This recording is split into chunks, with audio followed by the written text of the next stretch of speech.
My true story from California. On Christmas Eve, my daughter said, "There's no space at the table," then gave my chair to her mother-in-law. So I took everything back, starting with the mortgage. Under the soft flicker of Christmas lights, I stood in the kitchen, carefully placing the pumpkin pie onto the oak dining table I had polished with lemon oil last December. That same table once hosted Sunday breakfasts, birthday candles, and late-night talks about college dreams. Now it was a stage, and I had become a backstage prop, unseen, unneeded, and barely tolerated. "Don't act like you built this. You're just the past," my daughter hissed from the living room. The words floated through the hallway, sharp and shameless. I paused, holding the pie dish with both hands as the sentence landed like a slap across my chest. She was speaking to her husband, but she wanted me to hear. "You sacrificed? No one asked you to. Stop using guilt as currency, Mom." She said Mom like it was a burden, like it tasted wrong in her mouth. I am Ruth, 72, a widow for nearly 2 decades, once a woman with a quiet strength, now a ghost drifting between rooms I helped pay for. 15 years ago, after James, my husband, died suddenly from a heart attack, I received a life insurance check for $90,000. It was more money than I had ever seen in my life. Our nest egg, he called it. "If I go first, you'll be safe," he wrote in his will. Scribbled in blue ink on yellow paper I still keep in my drawer. But I did not keep that money for myself. When my daughter Emily and her husband Matt wanted to buy their first house in Northern California, I offered it. Not a loan, a gift, I said. They were newlyweds, young, struggling. It was what mothers did. They cried and hugged me. Emily said, "You'll never have to worry about anything again, Mom. You'll live with us for the rest of your life." That was the deal, no paperwork, just trust. I moved in 6 months later, into the guest suite downstairs. It was cozy, sunlit in the mornings, with a small rocking chair I brought from my old place and a lamp James gave me on our 30th anniversary. I cooked most nights. I helped raise their first child. I cleaned, folded laundry, and sewed curtains. I asked for nothing, and over the years I watched the gratitude fade into expectation, and expectation dissolve into resentment. By the 10th Christmas in this house I had learned how to disappear. I stayed quiet when guests came. I smiled when overlooked. I excused myself when laughter turned into inside jokes I was never part of. But tonight, something was different. Emily's voice was louder, sharper, like she was proving a point. I peeked around the corner. The house looked perfect. Glowing lights, jazz music, a roaring fire in the hearth. The guests were her in-laws, Matt's extended family. Well-dressed, loud, drinking red wine and commenting on how modern the decor had become since last year. Emily floated between them, refilling glasses, laughing a little too hard. When Matt's mother, Marilyn, arrived, Emily practically ran to her, hugged her like a celebrity had entered the room. She led her to the dining table, to the chair I usually sat in, the one with the orthopedic cushion I bought after my hip replacement. I had placed it there earlier in the afternoon, thinking no one would mind. Emily pulled it out and patted it. "Here, sit here, Marilyn, best seat in the house." Marilyn sat, looked around, smiled, with her lips only. "So charming, dear. Feels like a real home now." I watched, still holding the pie. My feet hurt. My back ached. But more than anything, my heart stung with something heavier than shame. I returned to the kitchen and placed the pie next to the others. No one had noticed I was gone. I looked down at my hands, wrinkled, dry, speckled with flour. These were the same hands that held Emily through her fevers, braided her hair, signed permission slips, and wiped her tears when her first boyfriend cheated on her. These hands had cleaned her vomit, clapped at her graduation, and stitched her wedding dress when it tore the night before her ceremony. But to them, I was now a relic, something they kept around like a dusty piano, silent and heavy. "Mama Ruth!" one of the little guests called from the hallway. It was Matt's niece. "Are you the cleaner here?" I smiled gently.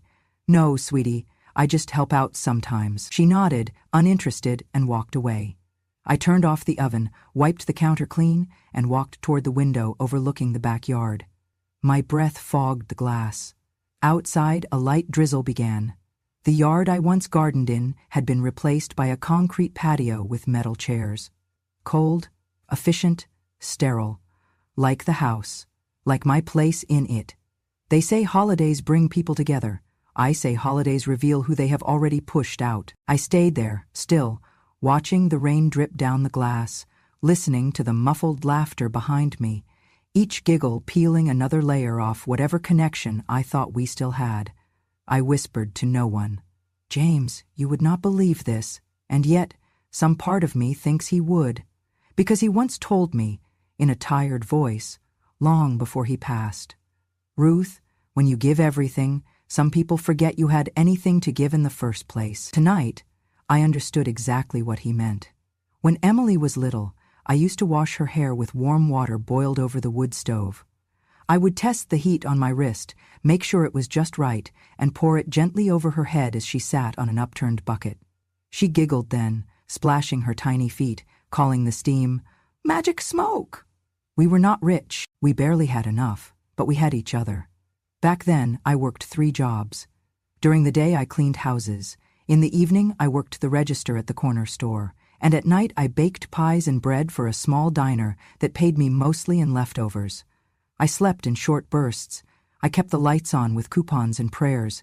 I sold my wedding ring when she got accepted to college. She cried when she found out. I told her it was just a ring, and she was my real jewel. She believed me. I think I did too at the time. Years passed, life happened. Somewhere between her graduation and marriage, something shifted. My opinions became irrelevant, my stories were labeled outdated, my kindness mistaken for obligation. One afternoon, not long before Christmas, I overheard Emily on the phone with a friend. She was in the dining room. I was folding laundry in the hallway. "No, I don't think she's coming with us," she said. "Honestly, she's exhausting. Always talking about the past, about how hard things were. I get it, but come on, we all have our stuff," she laughed, then added, "Besides, Mom's not really a mom, not like Marilyn. Marilyn has class. She still teaches online. She reads real books. My mom just knits and sighs." She hung up. I folded another towel, and another.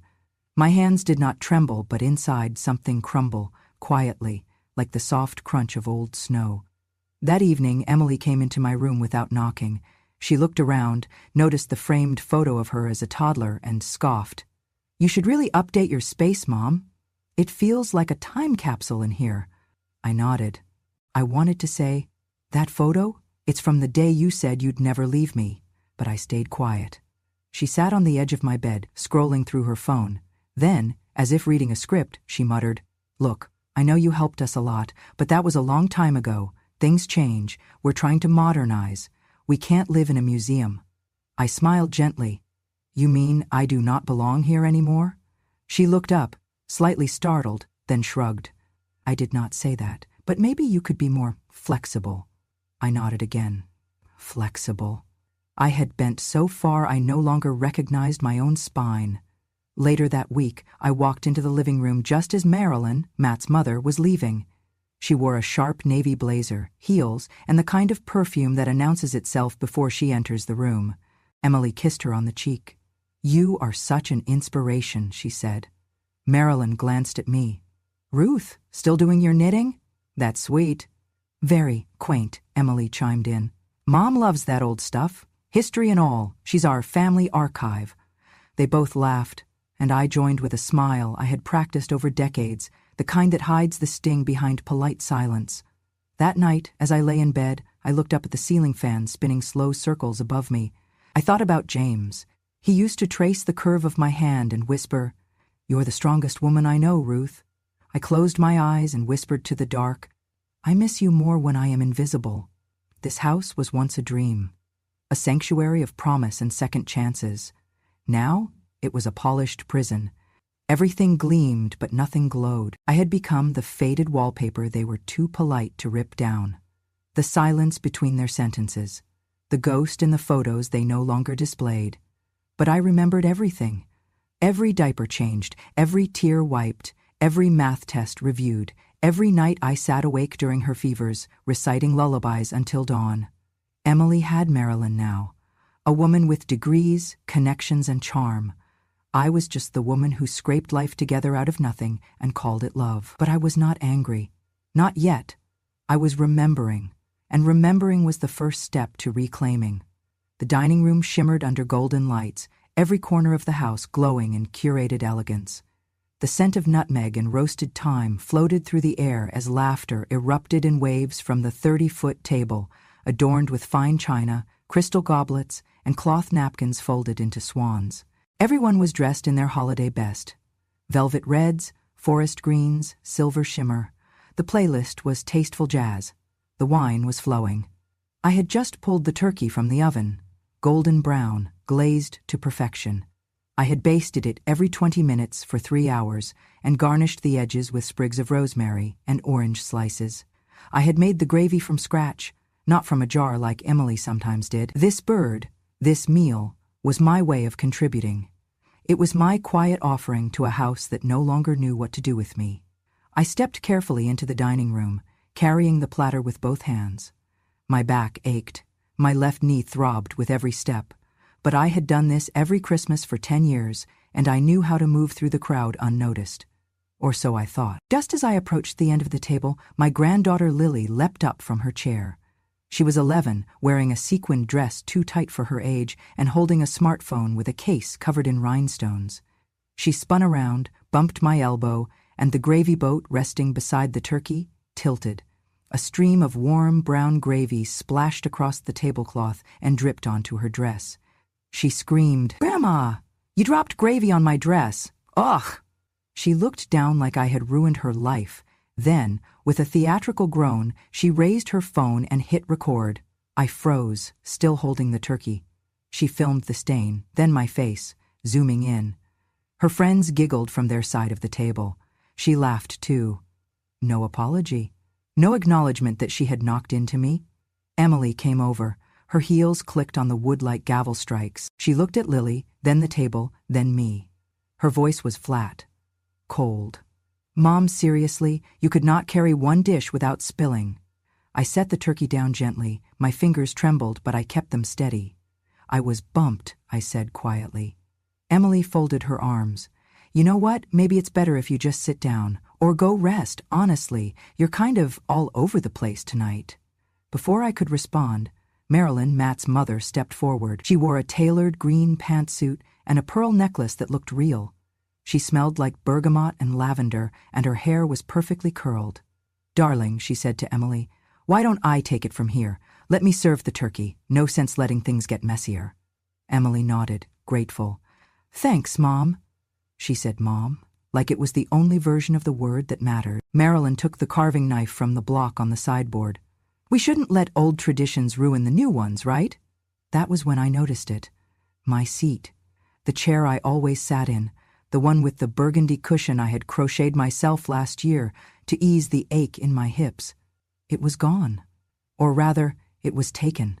Marilyn had already placed her purse under it. Her jacket hung on the back. A glass of wine sat neatly beside her plate, half full. Emily saw me staring. "Mom," she said, not unkindly but firmly, "Marilyn's back has been acting up. She needs the seat with support. You understand?" I nodded. Of course I understood. I had understood when they stopped inviting me to their date nights. I had understood when Lily began calling me Ruth instead of Grandma. I had understood when they moved my knitting basket into the garage to free up space. I understood so well I could have written a manual. I moved toward the kitchen, but someone had already cleared the doorway. I stood at the edge of the dining room, invisible. The turkey was now being carved by Marilyn, praised for its tenderness. No one mentioned who cooked it. Emily laughed at a joke Matt's uncle made. The room buzzed with warmth. I felt none of it. One of the guests, a woman I did not recognize, leaned toward Emily. "That gravy drama was wild," she whispered. "Good thing the real hostess stepped in." Emily smiled. She did not correct her. I returned to the kitchen and sat down on a stool. My hands were still warm from the platter. I rubbed my knees, listening to the clinks of forks and muffled laughter. There were no extra chairs. Not that anyone offered. My cushion, the one I made, stitch by stitch, through arthritis and silence, sat beneath someone else, a woman who never folded a napkin in this house, a woman with degrees and designer shoes and perfect posture. I looked at my hands. They had wiped Emily's childhood tears. They had sewn her costumes, baked her birthday cakes, and buttoned her graduation gown. Now they trembled, not from age, but from the realization that I no longer belonged to the table I helped build. The sound of glass clinking interrupted my thoughts. Emily stood with her wineglass raised. "To family," she said, "and to the future." I stayed seated. No one noticed. I sat on the back porch, the kind no one used anymore, since they paved the backyard with gray concrete and bought a fire pit that never got lit. The cold metal chair creaked beneath me as I pulled my cardigan tighter. Rain drizzled down, not heavy enough to drench, but persistent enough to chill through skin and bone. My breath fogged in the air, thin and shallow. My joints ached. Still, no one came. No one asked where I had gone. No one brought me a coat or a blanket. Not even a glance toward the sliding glass door. From the inside, I could hear them clinking glasses. Music swelled, and someone shouted a punchline that sent waves of laughter rolling through the house. They were warm, full, safe. I was 5 feet away, but it might as well have been 500 miles. I looked down at my hands again, wrinkled, spotted, trembling ever so slightly. I flexed my fingers slowly. These hands had held life and death, had gripped steering wheels through rainstorms, and tucked letters of rejection and acceptance into drawers that no one else ever opened. These hands had held Emily the day she was born. These hands had fed her, clothed her, protected her, and pushed her into the world when she was ready. And now these hands sat empty in my lap, forgotten. A gust of wind swept across the porch, and my cardigan lifted slightly. I reached into my pocket and pulled out my phone. The screen was dim, the glass a little scratched. I unlocked it, scrolled past photos, old meals, blurry sunsets, Emily's wedding, a few grandkid drawings I had saved like treasures. Then I opened the recordings folder. My thumb hovered, then tapped a file I had named with no emotion. Kitchen, April 4. Emily's voice played, clear, sharp. If Mom just died, the house would finally be ours, like really ours. She keeps saying she doesn't need anything, but she's the reason we can't refinance. I'm sorry, but I'm tired of living like we owe her. Silence. Then Matt's voice, lower, more cautious. Babe, you can't say that out loud. Why not? It's the truth. I'm not going to let her guilt me for one more holiday. This house is ours. She gave it up when she handed us that check. She just doesn't know how to leave. I sat still. I had listened to that clip more times than I could count, each time trying to feel something different. Shock, anger, betrayal. But tonight, as the rain tapped its rhythm on the patio roof, I felt nothing. Not broken, just frozen. It was not grief that hardened me. It was clarity, the kind that does not arrive with screaming or tears, but with stillness. Cold, quiet truth. They had not just pushed me away tonight. They had buried me long ago. Everything after that had been ritual, empty gestures, polite silence, obligations dressed up as love. Emily had not seen me in years, not really.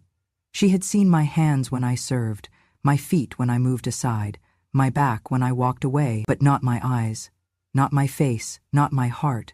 The irony was cruel. They said I was old, stuck in the past. But I was the only one in that house who had not forgotten. I remembered everything. I remembered what it meant to give without keeping score.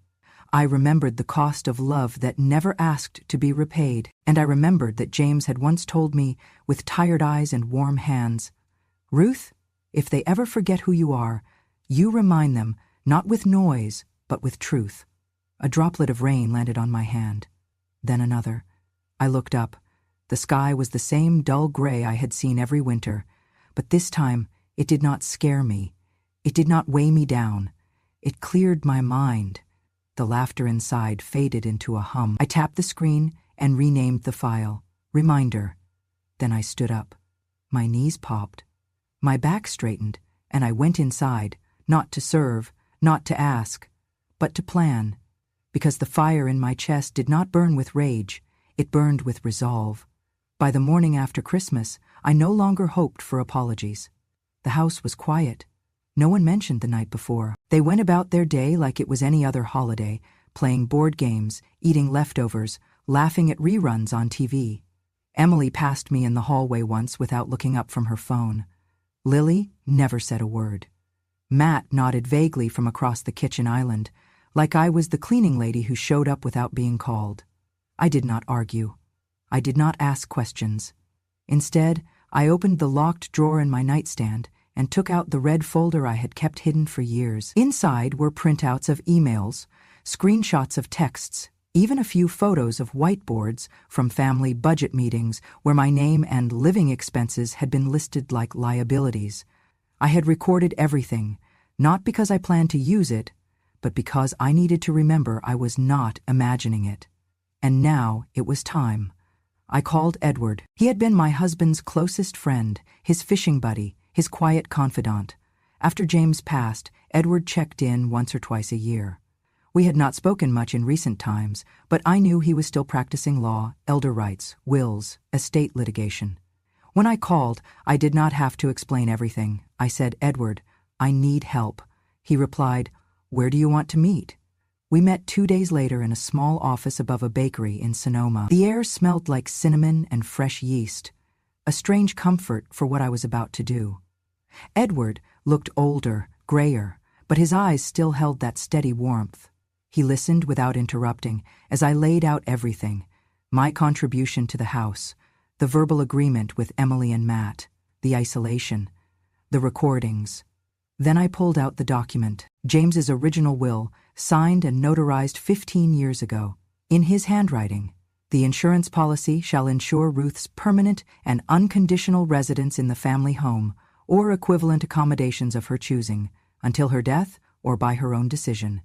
Edward read it twice. Then he looked up. "Do they know this exists?" he asked. I shook my head. "No, I never told them. I didn't think I'd need to." He sighed, folded his hands. "You do now." We talked for hours. He explained my options, not just as a wronged parent, but as a legally protected elder. "You have grounds, Ruth.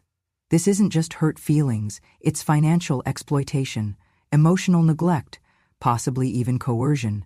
You are not powerless." For the first time in a long time, I felt less alone. I asked him about something I had read online months earlier, on one of those late nights when I could not sleep, and searched phrases like rights of elderly homeowners and what to do when family betrays you. The Elder Justice Center, a nonprofit legal body that helps seniors reclaim stolen assets, fight abuse, and protect their living rights. I had bookmarked their website but never contacted them until now. Edward made the call on my behalf, arranged a meeting, walked me through the paperwork. Then, in his office with the cinnamon-scented air, I signed the authorization to begin legal proceedings and transfer temporary control of the property to the Elder Justice Center, pending investigation. This was no revenge. This was reclamation. I wasn't trying to ruin Emily. I wasn't trying to humiliate her or take back Christmas or make anyone cry. I was simply done pretending I was powerless in a home I helped build. As I signed the last page, Edward looked at me and said, "You've waited a long time, Ruth." I replied, "I'm done waiting." When I walked out of that office, I did not feel like a victim. I felt like a woman who had finally remembered her own name. I drove back in silence, wind pressing against the side of the car. The vineyard roads were quiet, gray, solemn. My hands did not tremble. My breath did not quicken. I had already mourned what I lost. Now I was choosing what to claim. And I had just begun. On the morning of January 2nd, the frost had not yet melted off the windows when the envelope arrived. A courier dropped it at the front door, rang the bell, and left. Emily found it, tore it open while still in her robe, and read it in the middle of the kitchen. I was pouring myself a cup of tea in silence when I heard the gasping sound, half shock, half rage. "What the hell is this?" she spat. She waved the document in the air like a warning flag, but it was already too late. The order was sealed by the court, signed by a judge, and backed by an investigative request from the Elder Justice Center. The house was now under temporary asset freeze, a legal mechanism that halted any refinancing, sale, or property transfers until a full review could be conducted. Attached were allegations that struck like thunder: emotional elder abuse, financial exploitation, violation of a binding testamentary document. Emily's hands shook. Matt came into the room moments later, phone in hand, already calling their lawyer. I sat quietly at the table, stirred honey into my tea. Emily turned toward me, eyes wide with disbelief and betrayal. "You're suing us!" she shouted. "Are you out of your mind?" "No," I replied calmly. "I am finally in my right mind." "You're trying to destroy your own family. Over what? Some stupid chair? A holiday dinner gone wrong?" She was pacing now, wild and loud. Matt lowered the phone. "The letter says the will was specific, that the money from her husband's insurance was contingent on permanent residence." Emily turned back to me, fury rising. "You're doing this to us? After everything? You're going to kill us with paperwork?" I looked her straight in the eyes, the same eyes I used to wipe tears from when she skinned her knees. "No," I said. "I'm not trying to kill anything. I'm just taking back the seat you pulled out from under me." There was no yelling after that, just quiet, and the shuffling of papers on a countertop that had once been my baking space. That same afternoon I packed my things. Not many, just clothes, a few books, the photo of James and me on our anniversary trip to Monterey. My hands moved slowly, not because I was old, but because I had waited too long to move at all. The moving van from the boutique retirement community arrived just before dusk. It was a place called Rosewood Grove, not fancy, but warm, quiet, full of other people like me, women with long memories and silent dignity, men who had once commanded rooms and were now content commanding sunbeams and crossword puzzles. When I stepped into my new room, corner suite, bay window, bookshelf already prepared with large print editions, I felt something I had not in years. Space. They gave me a tour, showed me the garden, the activity board, the communal dining room with real cloth napkins and a pianist every Sunday. "Welcome, Mrs. Ruth," the director said. "We're honored to have you." Not burdened, not obligated, not taking up space, honored. That night, as I unpacked, I received a call from an unknown number. I let it go to voicemail.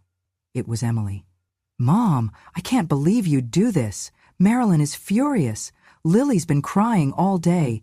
Do you know how this makes us look? Do you care at all what happens to us now?" I listened in the dark, tucked under a quilt I had made with James decades ago.